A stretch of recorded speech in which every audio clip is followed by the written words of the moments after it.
Tous les jours, les chiens de la police douanière sont à l'œuvre. Leur mission, dépister la drogue. 3 millions de conteneurs sont déchargés ici chaque année. Gioia Tauro est le plus gros employeur de Calabre et le plus important lieu de transbordement de la drogue d'Europe. Depuis fin 2011, nous avons saisi près de 5 tonnes et demie de cocaïne. Et pourtant, seule une petite partie de la drogue est dépistée. L'or blanc débarqué ici fait de la 'Ndrangheta calabraise la plus puissante organisation criminelle d'Europe.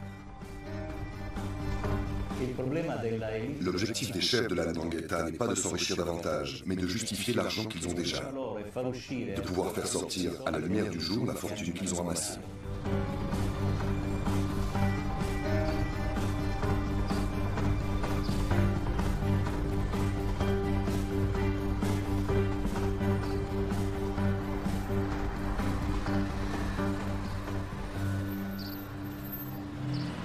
Le lieutenant-colonel des douanes, Vincenzo Caruso, a été muté à Gioia Tauro il y a 4 ans pour améliorer l'efficacité du système de dépistage de la cocaïne.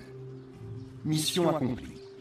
Toutefois, il sait que les contrôles actuels permettent d'intercepter tout au plus 10% de la drogue qui afflue sur le marché européen en transitant par ce port. Pour la 'Ndrangheta, le port de Gioia Tauro a une importance stratégique, car il est situé sur son territoire. Les 'Ndranghêtistes jouent pour ainsi dire à domicile ici. Et ils ont plus de facilité à infiltrer la zone portuaire pour contrôler les mouvements de la cocaïne.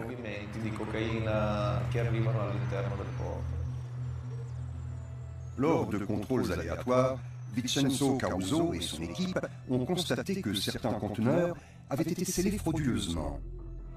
Ils avaient été ouverts avant d'être embarqués en Amérique du Sud. On y a introduit de la cocaïne, puis on les a refermés avec de faux scellés extrêmement bien contrefaits. Nous nous sommes rendus compte que ces conteneurs étaient utilisés comme des chevaux de Troie par le crime organisé. Les trafiquants en sélectionnent au hasard, parmi ceux expédiés à Gioia Tauro, et ils les bourrent de stupéfiants.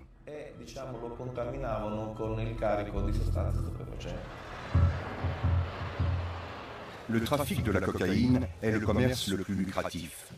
La drogue achetée en Colombie est revendue jusqu'à 100 fois plus cher en Europe.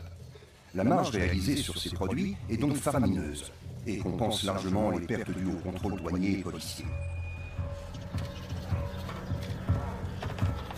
L'Europe est devenue le plus grand marché de la cocaïne et la 'Ndrangheta l'un des plus importants acteurs du commerce international de la drogue. Elle prend soin de changer très régulièrement de stratégie et d'itinéraire de contrebande.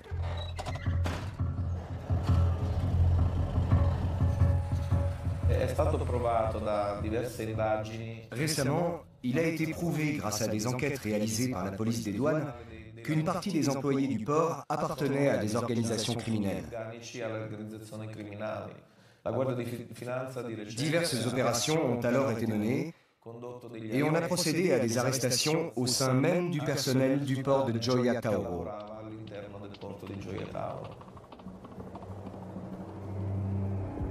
La 'Ndrangheta était déjà l'organisation mafieuse la plus puissante de Calabre, bien avant la construction du port à la fin des années 80. Divisée en 160 clans, elle règne sur le sud de l'Italie depuis plus de 80 ans. D'origine rurale, cette mafia régionale s'est d'abord enrichie par le biais du racket, des enlèvements et des projets de construction douteux. Le trafic de cocaïne a fait d'elle un géant du crime opérant à l'échelle mondiale, avec 6000 membres et un chiffre d'affaires annuel estimé à plus de 50 milliards d'euros. Le journaliste Michele Albanese, originaire de Gioia Tauro, a eu le courage de parler des sombres affaires de la 'Ndrangheta. Il a révélé l'implication de l'un de ses clans les plus redoutables dans des affaires suspectes. Depuis, il figure sur la liste noire de la mafia et il ne peut plus sortir de chez lui sans garde du corps.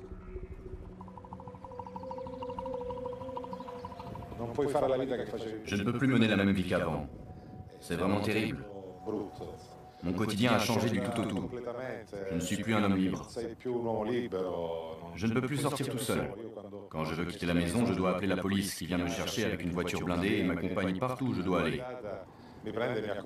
Vous comprenez bien qu'obliger un journaliste à vivre de la sorte, c'est comme couper les ailes à un oiseau.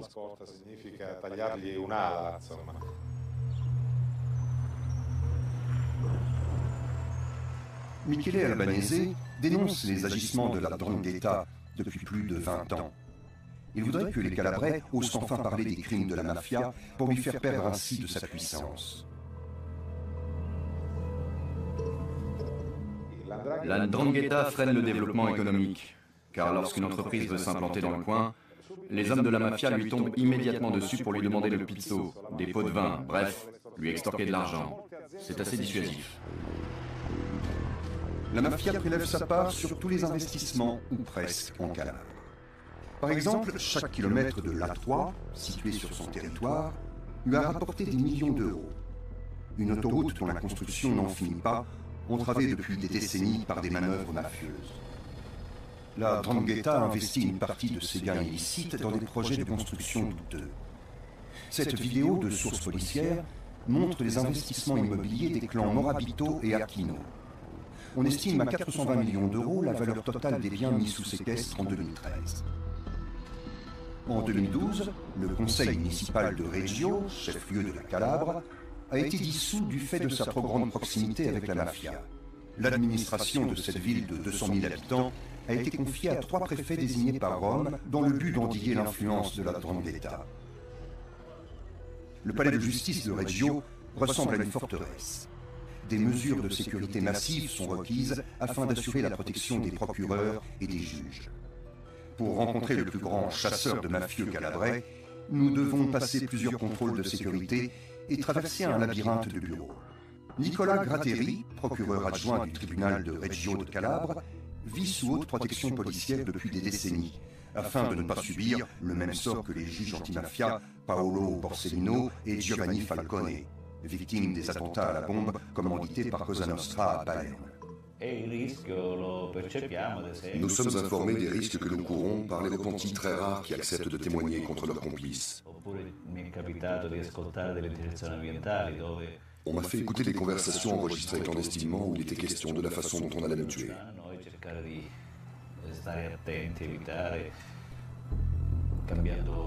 Nous devons être très prudents, éviter certains endroits, changer régulièrement de parcours, d'heure. Je ne vais plus au cinéma depuis près de 30 ans. Nicolas Gratteri a fait de la lutte contre la mafia sa raison de vivre. La structure de la 'ndrangheta est avant tout familiale. La caractéristique principale de cette organisation mafieuse est donc le lien du sang qui lie ses membres. Ce lien la rend dure, granitique, impénétrable. Et la probabilité que l'un d'entre eux collabore avec la justice est quasi nulle.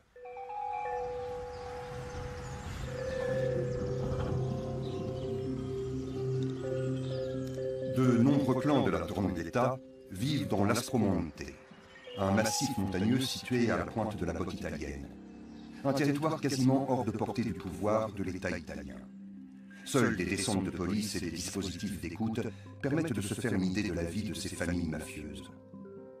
Cette vidéo de la police montre l'intérieur cossu de la maison d'un 'ndranghetiste et ses goûts esthétiques bien particuliers. En plus des liasses de billets, les policiers ont découvert une galerie souterraine manifestement prévue pour une éventuelle évasion. Pour intégrer la 'ndrangheta, il faut d'abord effectuer une sorte de stage. Cette période d'apprentissage dure 1-2 ans, au cours desquels le jeune apprenti est encadré par un adulte déjà affilié à la 'ndrangheta. Cette vidéo filmée secrètement par la police a fait sensation. Pour la première fois, on assistait à l'un de ces rituels initiatiques quasi religieux qu'affectionne la 'ndrangheta.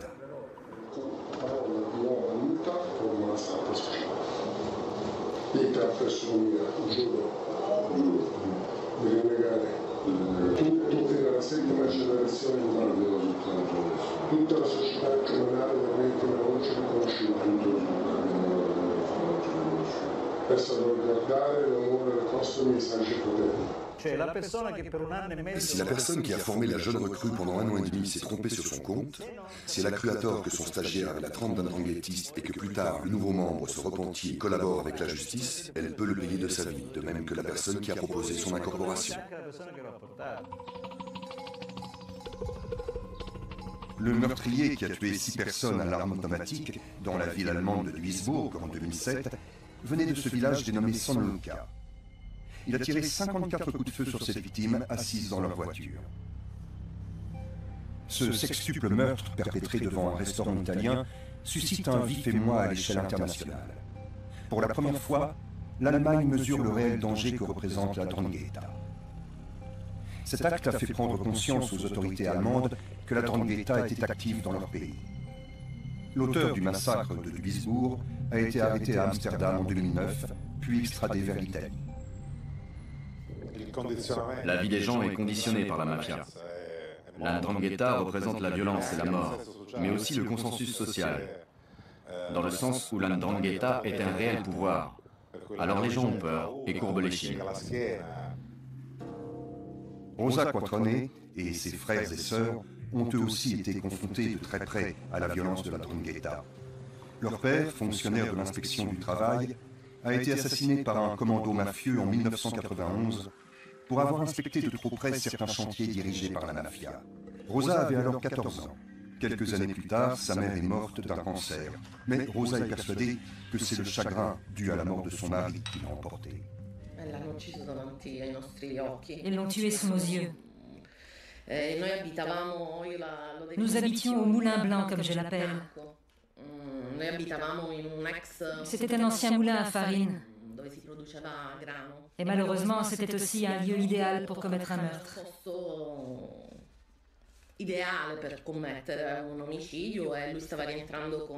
Il rentrait à la maison où nous l'attendions. C'était un samedi soir et nous avions prévu de sortir. Sur le coup des 20 heures, nous avons entendu sa voiture approcher et puis des coups de feu. Nous avons assisté à son assassinat en direct. La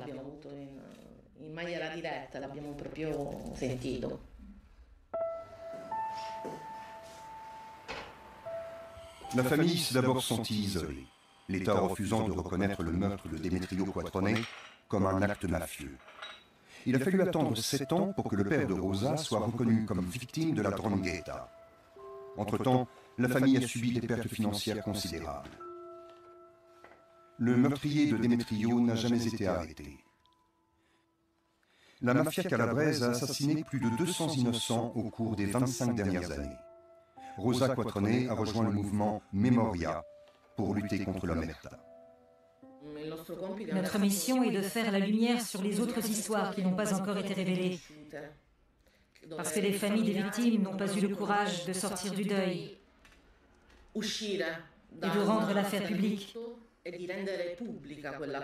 Alors nous, qui sommes également des membres de familles de victimes, nous menons l'enquête et le répétons jour après jour, sortez de chez vous, faites entendre vos voix, venez nous trouver. Faisons avancer l'histoire ensemble. La mafia a aussi commis des assassinats dans la petite ville de Polistena, située à quelques kilomètres seulement du port de Gioia Tauro. En outre, il s'est avéré que le plus grand bâtiment de la commune appartenait à un puissant clan ndranghêtiste, à la suite de quoi il a été confisqué par l'État. De nombreuses terres agricoles des environs ont également été saisies et leur exploitation confiée à une coopérative. La coopérative sociale Valle del Maro a été fondée par Domenico Fazzari et Don Pino. Ils sont membres de l'organisation Libera Terra, la terre libre, qui se charge d'exploiter les terres confisquées aux mafiosi dans toute l'Italie. Ici, ils cultivent des agrumes et des olives sur 130 hectares. La confiscation est un instrument très efficace de la lutte anti-mafia, car les clans mafieux ont besoin d'argent et de consensus. Saisir leurs biens signifie à la fois leur couper les vivres et mettre fin au consensus. Ils ne peuvent plus dire « cet immeuble est à moi, ces terres sont à moi ». Or, les immeubles et les terres sont des symboles de pouvoir.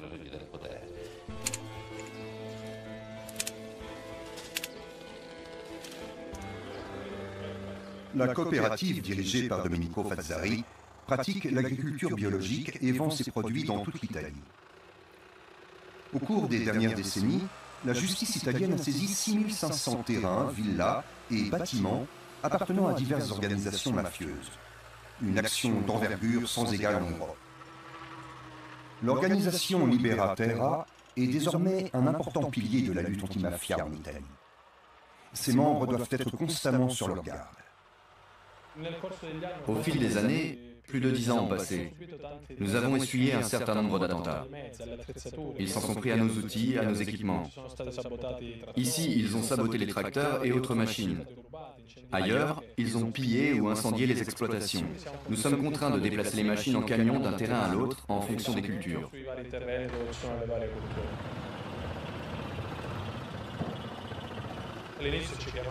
Au début, on nous surnommait les fous. C'était fou d'exploiter les terrains confisqués, de cultiver des parcelles dans ces conditions.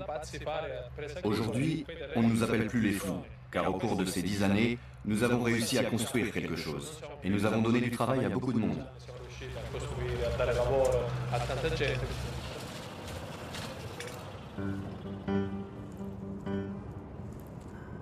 Les coopératives et les mouvements citoyens ne sont pas les seuls à innover dans la lutte contre la mafia ces derniers temps. L'État a lui aussi affiné ses méthodes.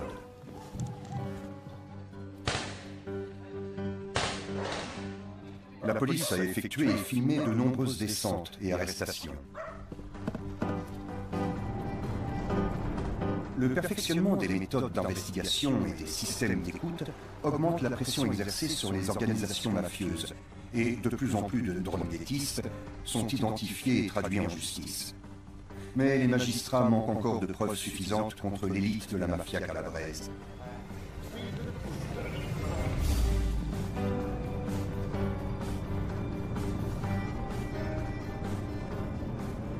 La 'ndrangheta a le quasi-monopole des importations de cocaïne en Europe.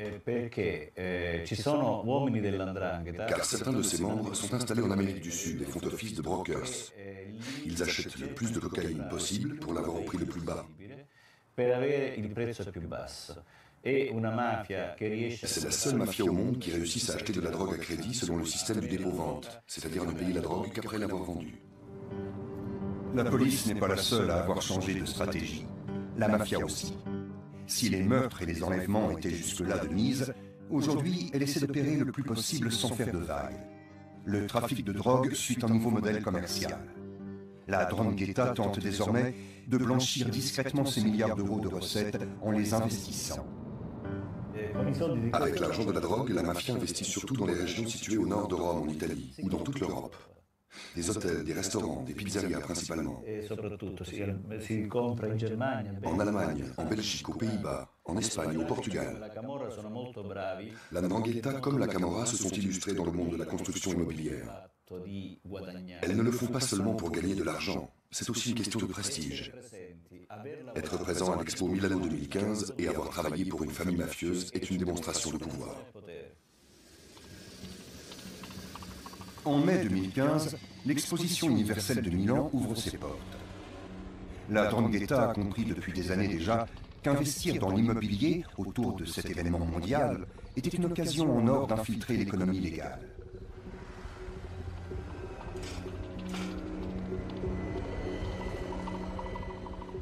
La région de Milan est l'une des plus prospères d'Europe.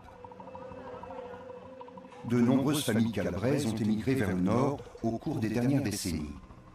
La 'ndrangheta en a profité pour s'établir dans la région, elle aussi. Elle approvisionne le marché de la drogue en cocaïne et est active sur le marché de la construction. Nando Dalla Chiesa, professeur de sociologie à l'université de Milan, étudie l'influence du crime organisé sur l'économie locale. La 'ndrangheta est la plus puissante de toutes les organisations mafieuses. Elle se ramifie de plus en plus, notamment en Lombardie, dans le Piémont, en Ligurie et aussi de bien des façons en Émilie-Romagne. Elle a cela de particulier qu'elle est conquérante. Elle ne se contente pas de faire des affaires, elle conquiert des territoires, et autant que possible dans les régions du Nord. Les travaux de réaménagement de ce canal, à l'occasion de l'exposition universelle, ont eux aussi profité à la mafia. Menacés de représailles, les entrepreneurs n'ont pas eu d'autre choix que de coopérer. Le préfet de Milan a changé. On est passé d'un préfet qui prétendait que la mafia n'existait pas à un préfet qui a pris plus de 70 mesures d'interdiction à l'encontre des entreprises mafieuses, les obligeant à cesser leurs activités. Mais la mafia est active dans de nombreux secteurs, comme celui des travaux publics, celui des travaux de terrassement et le secteur des services. Transport, restauration, nettoyage, tourisme. Tout cela, elle le fait encore aujourd'hui. La 'Ndrangheta étend ses tentacules jusque sur la côte d'Azur. Au moins 6 clans s'y sont implantés. La région de Nice attire les investisseurs douteux venus d'Italie et du monde entier en raison de la hausse des prix. La journaliste Hélène Constanti a publié un livre sur l'influence de la mafia implantée dans le sud de la France. Cette famille Pellegrino n'était pas seulement présente dans les entreprises de terrassement, de travaux publics, de bâtiments en Italie, mais ils avaient aussi créé des filiales en France. Une entreprise de terrassement dans la ville de Menton, qui est vraiment la ville frontière avec l'Italie, et avait obtenu des marchés de la façon la plus tranquille et la plus ordinaire possible. C'est la police italienne qui a fini par mettre au jour les activités criminelles de la famille Pellegrino et par confisquer leurs propriétés à Bordighera, tout près de la frontière avec la France. Cette famille avait totalement infiltré la ville de Bordighera, le conseil municipal a été dissous, l'État a pris le contrôle de la ville, puisque tous les pouvoirs publics locaux étaient infiltrés par la mafia calabraise.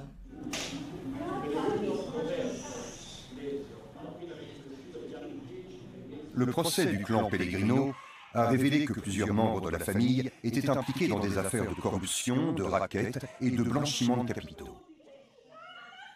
De nombreux témoins ont reçu des menaces et ont refusé de témoigner contre les accusés. Malgré tout, le juge a eu assez d'éléments pour prononcer de lourdes peines de réclusion.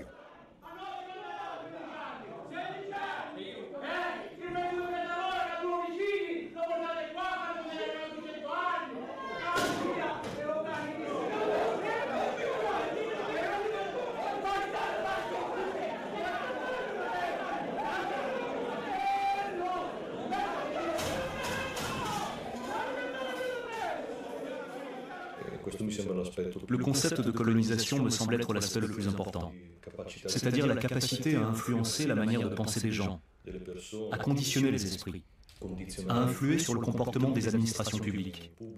Ils vont même jusqu'à modifier la politique des territoires conquis. Le Cap Ferrat, entre Nice et Monaco, est l'un des lieux de résidence les plus chers de France.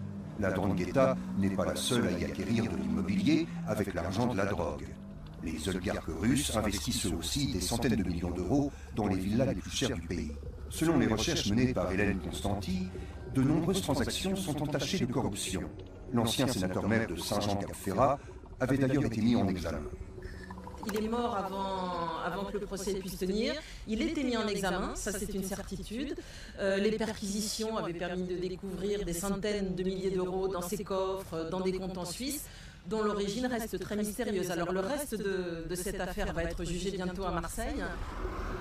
L'achat de ces somptueuses villas s'effectue la plupart du temps par l'intermédiaire de sociétés immobilières privées. Les financiers et autres tireurs de ficelles restent généralement dans l'ombre.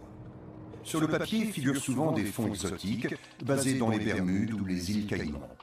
Les sociétés immobilières offrent une opportunité légale d'investir et donc de blanchir des sommes colossales acquises illégalement. C'est pour dissimuler l'origine des fonds, quel est l'argent qui a servi à ça.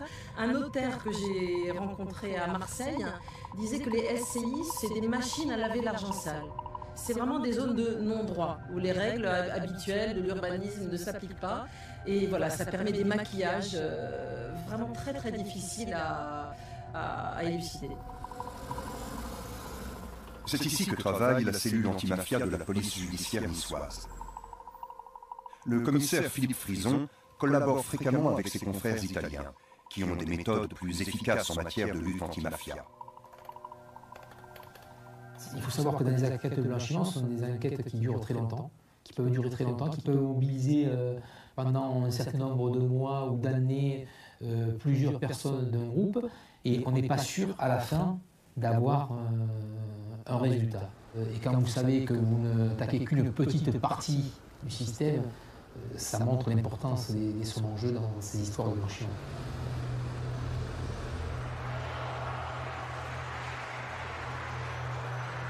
Si la mafia est très active dans le sud de l'Europe, elle l'est aussi dans le nord, depuis longtemps déjà.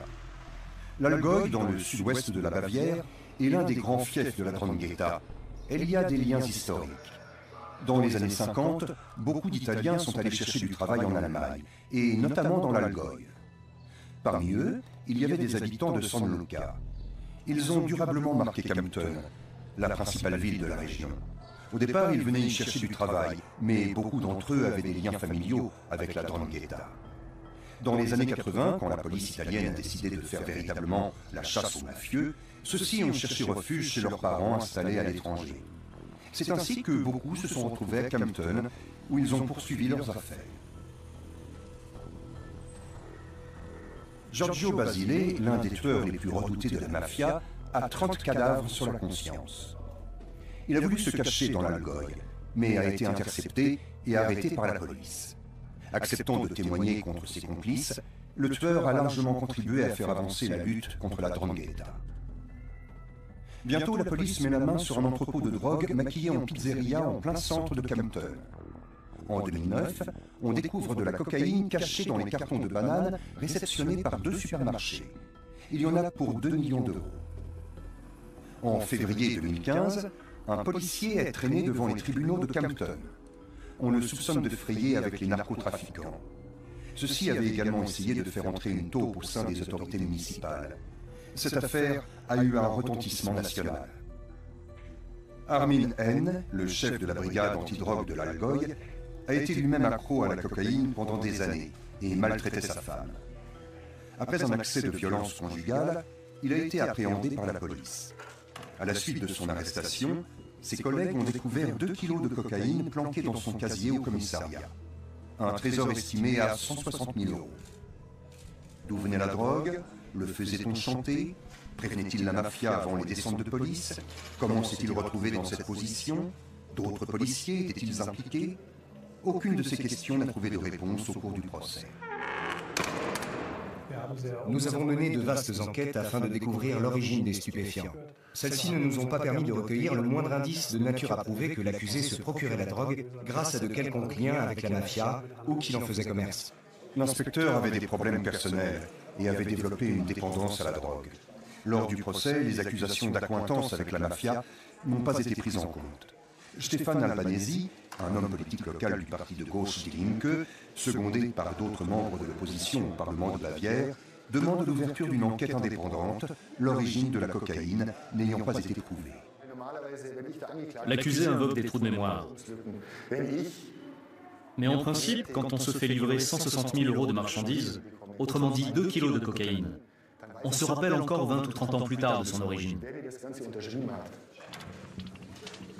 L'accusé est condamné à 6 ans et demi de prison ferme pour possession de drogue et coups et blessures. La présence de la mafia dans l'Allgäu, depuis de nombreuses années, laisse supposer qu'il pourrait s'agir d'un complot. Le fait que 2 personnes se soient suicidées depuis l'arrestation de l'inspecteur de police alimente les spéculations. En effet, un Italien soupçonné d'entretenir des liens avec la mafia et un procureur impliqué dans l'enquête sont morts. Une chose est sûre, l'Allemagne attire les réseaux criminels et pas seulement la mafia italienne. L'Office fédéral de police criminelle, BKA, a instruit 9000 dossiers l'an dernier.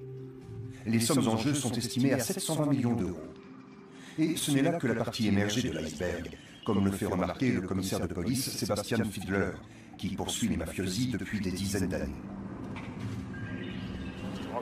Le crime organisé à l'échelle nationale comme internationale est l'une des pires menaces qui soit. Et cette menace n'est pas prise suffisamment au sérieux.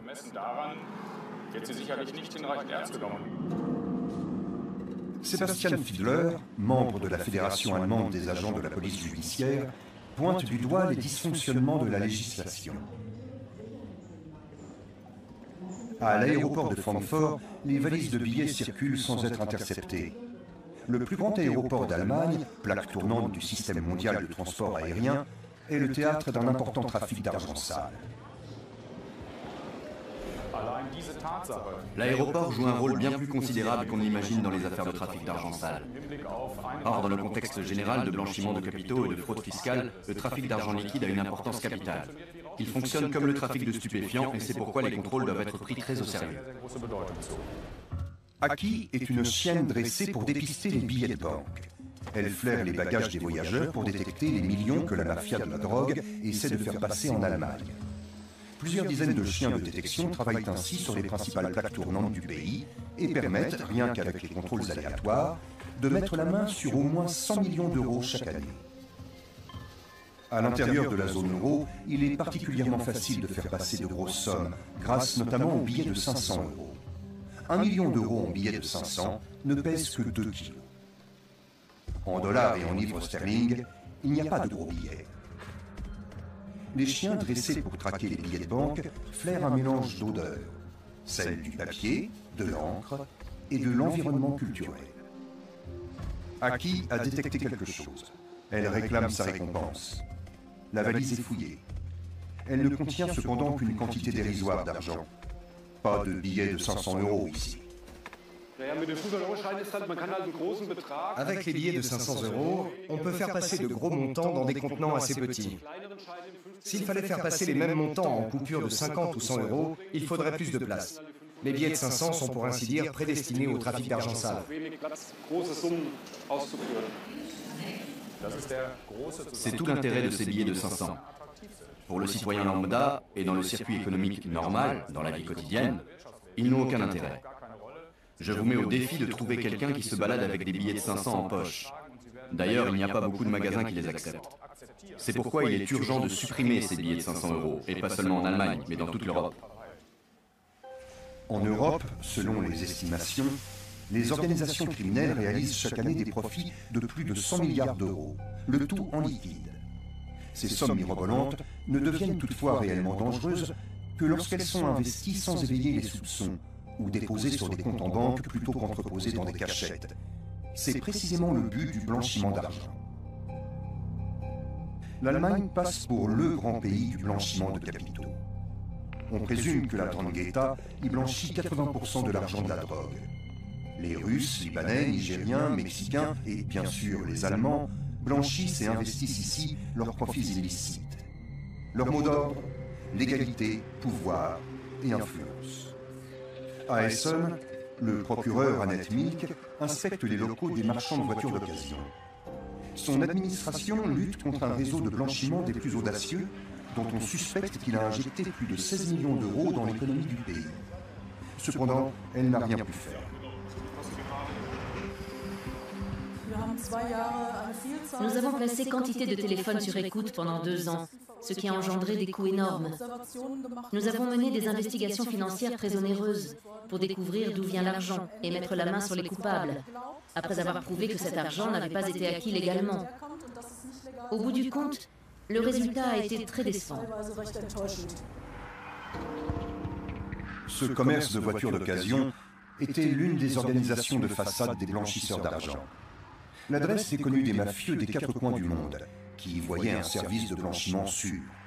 Son chef, Yeyaka, est germano-libanais. Le principe est simple. Les blanchisseurs achètent et vendent des voitures. Ils génèrent ainsi des dépenses et des recettes en liquide non vérifiables. Ils y mêlent de l'argent sale, puis versent ces sommes sur des comptes d'entreprise et payent gentiment leurs impôts, le plus légalement du monde. Pour les autorités, il est extrêmement difficile de contrôler la provenance des fonds déclarés. L'argent sale est introduit en Allemagne par des passeurs qui vont le chercher directement chez les clients, comme les trafiquants de drogue espagnols, italiens ou d'Afrique de l'Ouest. Ça se passe plus ou moins comme dans les romans ou les films d'espionnage. L'argent est transporté dans des valises. C'est comme ça que des sommes dépassant parfois le million d'euros peuvent passer les frontières. Les blanchisseurs prennent jusqu'à 15% de commission. Et le ministère public est impuissant. Ce n'est pas comme si le blanchisseur devait nous prouver qu'il a gagné son argent de façon légale. C'est précisément l'inverse.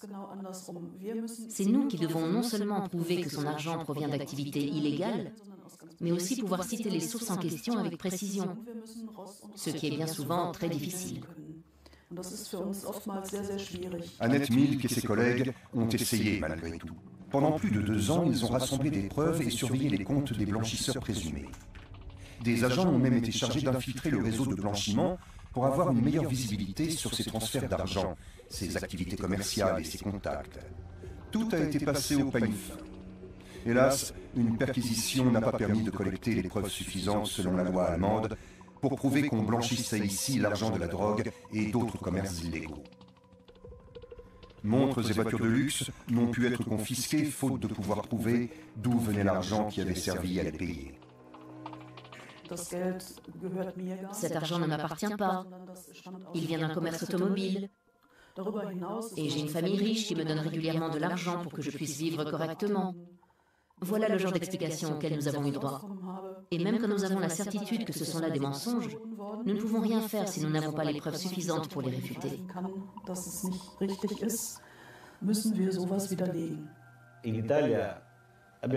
En Italie, nous avons des règles précises. Nous n'avons pas besoin d'un crime. Rien que la fréquentation de mafiosi, le fait de se comporter comme un mafioso, ou d'avoir des biens d'une valeur démesurée suffit. Dès lors, nous sommes autorisés à confisquer les biens suspects. En Allemagne, le blanchisseur a pu poursuivre tranquillement son activité. L'Office fédéral de police criminelle l'avait toutefois placé sur écoute, mais en trafiquant de drogue avertie, il s'exprimait en langage codé. Allô? Lui donnera-t-il 1 mètre et pas mal de lire. Comme on a dit, 50, 80, 66, 12. Entendu, cher ami. Les investigateurs ont réussi à comprendre que le chef du réseau allait lui-même se déplacer à l'étranger pour réceptionner une somme conséquente. J'ai un truc à régler, je serai absent 24 heures. Qui, toi? Oui, je vais chercher un maître. La justice allemande a saisi sa chance. Des agents ont suivi l'homme jusqu'à l'aéroport et l'ont vu s'enregistrer sur un vol à destination de Madrid. Ils en ont informé les polices espagnoles et françaises. Un des passeurs du réseau de blanchiment a été arrêté et inculpé en France. La justice française a ensuite demandé à la justice espagnole d'extrader le blanchisseur d'Essonne et à la justice allemande de lui envoyer les résultats de ses investigations. Et le piège s'est refermé. La police espagnole a surpris Yeyarka avec 1,2 million d'euros dans sa valise et l'a remis à la justice française qui l'a condamné à 6 ans d'emprisonnement à l'aide des conclusions d'enquête fournies par l'Allemagne. Je dois dire qu'un tribunal allemand n'aurait probablement pas condamné l'accusé sur la base de ses preuves, comme a pu le faire le tribunal français. Dans les cas où il s'avère qu'il s'agit bel et bien d'argent sale, nous devons pouvoir confisquer cet argent plus facilement. Nous devons renverser la charge de la preuve. Quand nous avons des raisons sérieuses de penser qu'un individu ne gagne pas sa vie par des moyens licites et possède néanmoins des biens de grande valeur, nous devons avoir la possibilité de confisquer ces biens, à charge pour lui d'en établir l'origine licite. À Berlin, la lutte contre le blanchiment relève principalement de la responsabilité du ministère des Finances. Or, celui-ci ne semble pas s'inquiéter outre mesure du fait que des réseaux criminels internationaux blanchissent leur argent en Allemagne et infiltrent les organes vitaux du pays. Nous avons tenté plusieurs semaines durant d'obtenir une interview, mais elle nous a été refusée sous prétexte de manque de temps. Le ministère a fini par nous envoyer une réponse écrite, mais celle-ci est très générale. Toutes les questions pointues ont été ignorées. La loi allemande relative à la lutte anti-blanchiment respecte les critères internationaux. On nous sert toujours les mêmes mauvaises excuses. Le gouvernement dit appliquer formellement les recommandations et directives de l'Union européenne. Or nous, ce que nous voulons, c'est pouvoir lutter efficacement contre le blanchiment et en cela nos objectifs sont diamétralement opposés. Il y a 2 ans déjà, l'accord de coalition du gouvernement allemand annonçait une simplification des procédures de saisie des biens acquis frauduleusement, mais aucune mesure concrète n'a été prise depuis. Le gouvernement s'était engagé auprès d'une commission de l'OCDE à rendre punissable au moins le blanchiment effectué par les trafiquants eux-mêmes, et ce d'ici 2014. Mais il n'a encore rien fait. L'avantage en Allemagne, c'est qu'il n'y a pas de contrôle ni de lutte anti-mafia vraiment poussée. C'est vrai que sans véritable législation anti-mafia, les trafiquants sont tranquilles. Ils peuvent acheter ce qu'ils veulent, ils savent que personne ne viendra les embêter. Même s'ils blanchissent de l'argent, personne ne viendra fouiner dans leurs affaires. Il suffit qu'ils paient leurs impôts pour ne pas être inquiétés. C'est le trafic de drogue qui rapporte le plus au crime organisé. Mais les gains réalisés ne sont réellement exploitables qu'une fois déposés sur des comptes en banque ou investis dans des affaires licites. Cette femme travaillait pour le service anti-blanchiment d'une banque. Avec sa collègue, elle a découvert des indices laissant à penser que de grosses sommes d'argent sale transitaient par des comptes au sein de sa banque. Les deux femmes ne souhaitent pas décliner leur identité. Elles ont peur des hommes qui se cachent derrière ces transactions.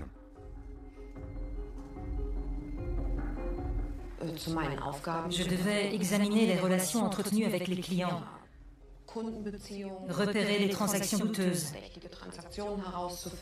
contrôler les relations commerciales des clients, afin de déterminer s'il était pertinent de les signaler aux instances d'enquête judiciaire.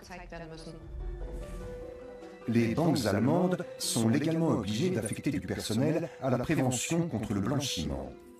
Mais qu'arrive-t-il quand celui-ci identifie des opérations douteuses ?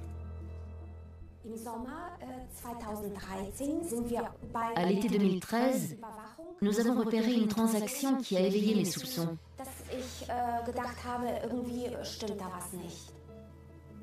En épluchant le dossier, nous avons découvert une photocopie du passeport d'Eric Van Agels.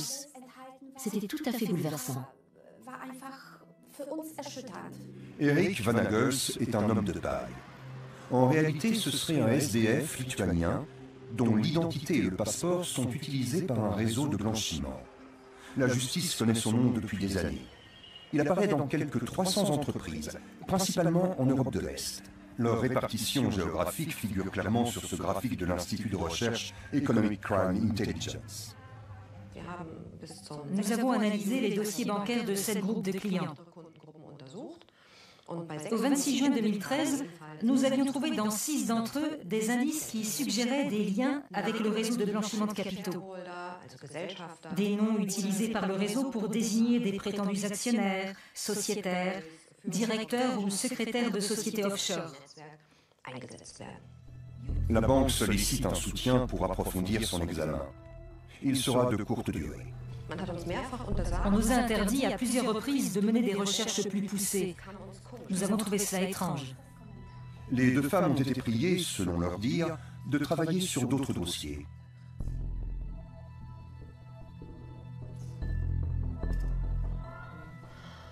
Et le 30 septembre 2013, on nous a licenciés sans préavis. Officiellement, il s'agit d'un renvoi pour raison formelle. Il fera finalement l'objet d'une transaction. La banque refuse toute interview filmée. Par écrit, elle réfute tout ce qui lui est reproché, en alléguant avoir délégué les recherches à un organisme externe. Les analyses externes conduites par des sociétés d'audit ont démontré que les systèmes de la banque ont toujours fonctionné efficacement. Peut-on se fier à ces audits externes? Les plus grandes banques allemandes ont leur siège à Francfort. Andreas Frank les connaît bien pour avoir travaillé lui-même dans ce monde-là. Il lui a tourné le dos lorsqu'il a commencé à soupçonner certains de ses collègues d'aider des criminels à blanchir de l'argent sale. Il a rendu l'affaire publique et a subi de lourdes représailles. Il continue néanmoins son combat. Andreas Frank a fait de la lutte contre le blanchiment sa mission. Il a accusé le gouvernement fédéral de ne pas appliquer les directives de Bruxelles. 2 recours en manquement ont été engagés et l'Allemagne a été sommée d'améliorer son système de lutte anti-blanchiment. Lorsque j'ai commencé à pointer du doigt les déficiences de l'Allemagne en matière de lutte anti-blanchiment, je pensais que ça se limitait au secteur non financier. Aujourd'hui, je constate que le secteur bancaire est lui aussi fortement concerné. L'autorité fédérale de surveillance du secteur financier, ou BaFin, elle aussi basée à Francfort, doit vérifier que les banques appliquent la loi sur la lutte anti-blanchiment et intervenir quand un nombre suffisant d'indices concrets incrimine un établissement.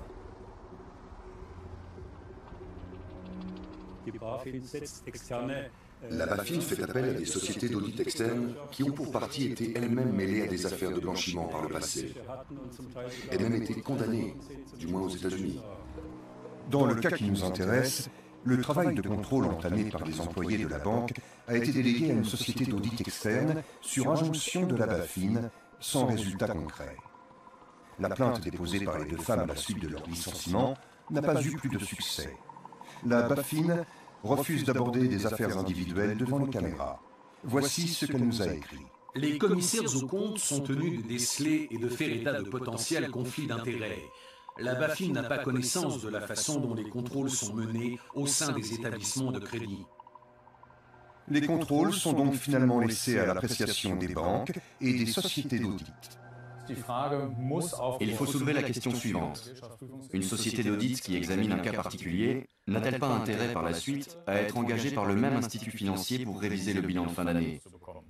Il y a là un conflit d'intérêts manifeste. Je trouve cela tout à fait inquiétant et selon moi, la BaFin devrait employer davantage de personnel afin de pouvoir remplir elle-même le rôle qui lui incombe. La BaFin dépend du ministère des Finances. Et voici ce que celui-ci a écrit. Le groupe d'action financière a établi après examen que l'Office fédéral de surveillance du secteur financier respectait les normes internationales.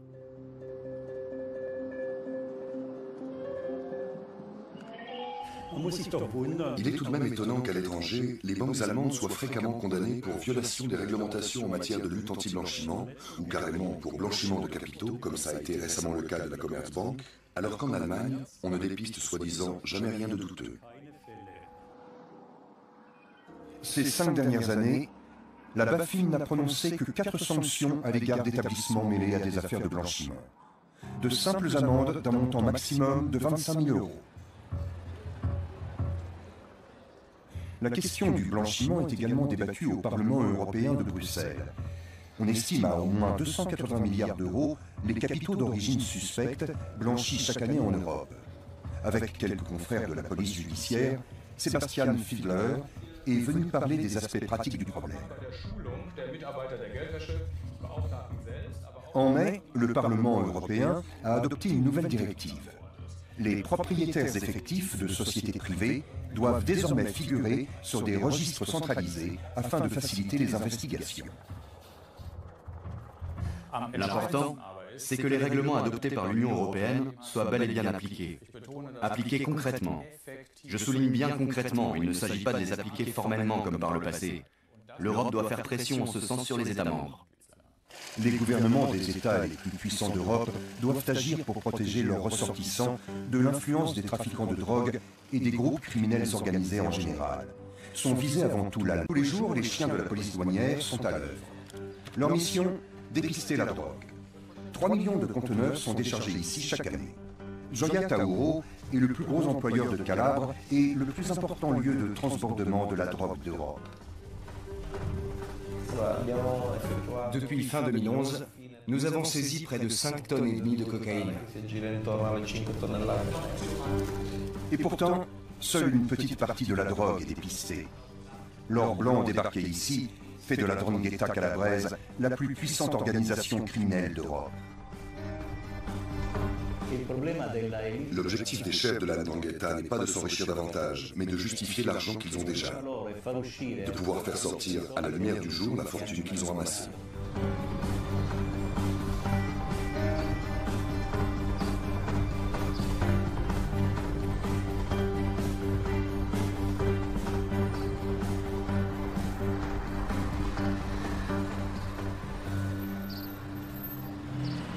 Le lieutenant-colonel des douanes, Vincenzo Caruso, a été muté à Gioia Tauro il y a 4 ans pour améliorer l'efficacité du système de dépistage de la cocaïne.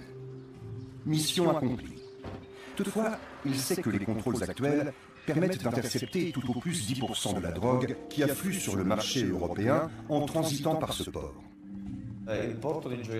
Pour la 'Ndrangheta, le port de Gioia Tauro a une importance stratégique, car il est situé sur son territoire. Les 'Ndranghetistes jouent pour ainsi dire à domicile ici. Et ils ont plus de facilité à infiltrer la zone portuaire pour contrôler les mouvements de la cocaïne.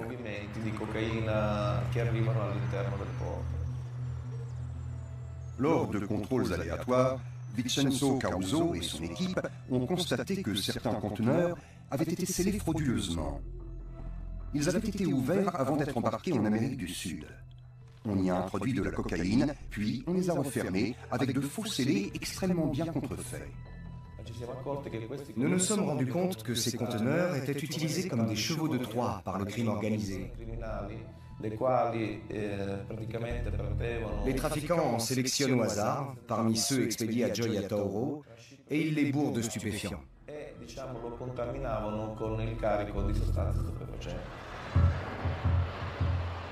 Le trafic de la cocaïne est le commerce le plus lucratif. La drogue achetée en Colombie est revendue jusqu'à 100 fois plus cher en Europe. La marge réalisée sur ces produits est donc faramineuse et compense largement les pertes dues au contrôle douanier et policier. L'Europe est devenue le plus grand marché de la cocaïne et la 'Ndrangheta l'un des plus importants acteurs du commerce international de la drogue. Elle prend soin de changer très régulièrement de stratégie et d'itinéraire de contrebande.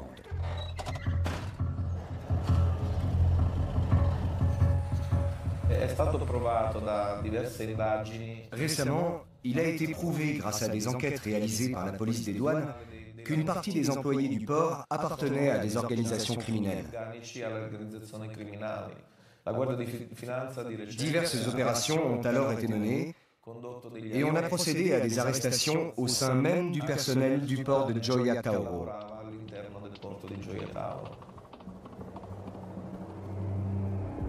La 'Ndrangheta était déjà l'organisation mafieuse la plus puissante de Calabre, bien avant la construction du port à la fin des années 80. Divisée en 160 clans, elle règne sur le sud de l'Italie depuis plus de 80 ans. D'origine rurale, cette mafia régionale s'est d'abord enrichie par le biais du racket, des enlèvements et des projets de construction douteux. Le trafic de cocaïne a fait d'elle un géant du crime opérant à l'échelle mondiale, avec 6000 membres et un chiffre d'affaires annuel estimé à plus de 50 milliards d'euros. Le journaliste Michele Albanese, originaire de Gioia Tauro, a eu le courage de parler des sombres affaires de la 'Ndrangheta. Il a révélé l'implication de l'un de ses clans les plus redoutables dans des affaires suspectes. Depuis, il figure sur la liste noire de la mafia et il ne peut plus sortir de chez lui sans garde du corps.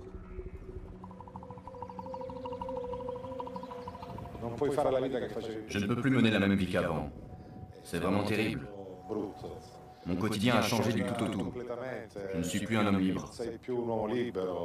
Je ne peux plus sortir tout seul. Quand je veux quitter la maison, je dois appeler la police qui vient me chercher avec une voiture blindée et m'accompagne partout où je dois aller. Vous comprenez bien qu'obliger un journaliste à vivre de la sorte, c'est comme couper les ailes à un oiseau.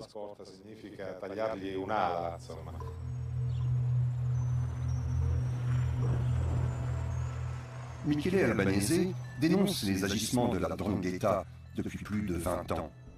Il voudrait que les Calabrais osent enfin parler des crimes de la mafia pour lui faire perdre ainsi de sa puissance. La 'Ndrangheta freine le développement économique, car lorsqu'une entreprise veut s'implanter dans le coin, les hommes de la mafia lui tombent immédiatement dessus pour lui demander le pizzo, des pots de vin, bref, lui extorquer de l'argent. C'est assez dissuasif. La mafia prélève sa part sur tous les investissements, ou presque, en Calabre. Par exemple, chaque kilomètre de l'A3, situé sur son territoire, lui a rapporté des millions d'euros. Une autoroute dont la construction n'en finit pas, entravée depuis des décennies par des manœuvres mafieuses. La 'Ndrangheta investit une partie de ses gains illicites dans des projets de construction douteux.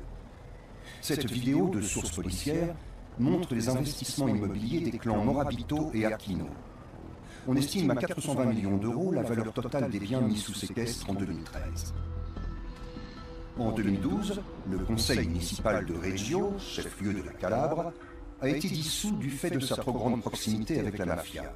L'administration de cette ville de 200 000 habitants a été confiée à 3 préfets désignés par Rome dans le but d'endiguer l'influence de la 'Ndrangheta. le palais de justice de Reggio ressemble à une forteresse. Des mesures de sécurité massives sont requises afin d'assurer la protection des procureurs et des juges. Pour rencontrer le plus grand chasseur de mafieux calabrais, nous devons passer plusieurs contrôles de sécurité et traverser un labyrinthe de bureaux. Nicolas Gratteri, procureur adjoint du tribunal de Reggio de Calabre, vit sous haute protection policière depuis des décennies, afin de ne pas subir le même sort que les juges antimafia Paolo Borsellino et Giovanni Falcone, victimes des attentats à la bombe commandités par Cosa Nostra à Palerme. Nous sommes informés des risques que nous courons par les repentis très rares qui acceptent de témoigner contre leurs complices. On m'a fait écouter des conversations enregistrées clandestinement où il était question de la façon dont on allait me tuer.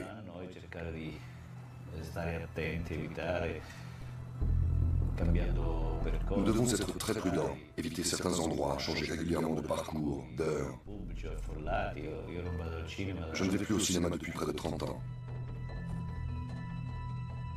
Nicolas Gratteri a fait de la lutte contre la mafia sa raison de vivre. La structure de la 'ndrangheta est avant tout familiale. La caractéristique principale de cette organisation mafieuse est donc le lien du sang qui lie ses membres. Ce lien la rend dure, granitique, impénétrable. Et la probabilité que l'un d'entre eux collabore avec la justice est quasi nulle.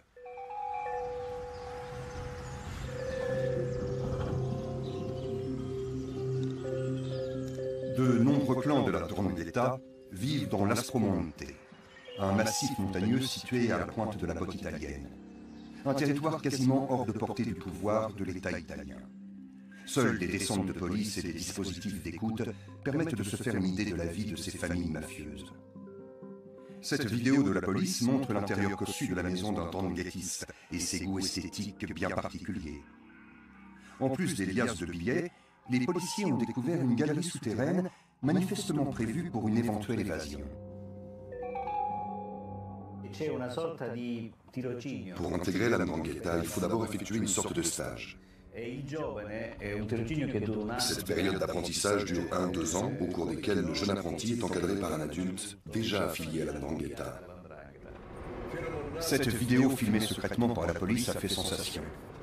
Pour la première fois, on assistait à l'un de ces rituels initiatiques quasi religieux qu'affectionne la 'ndrangheta.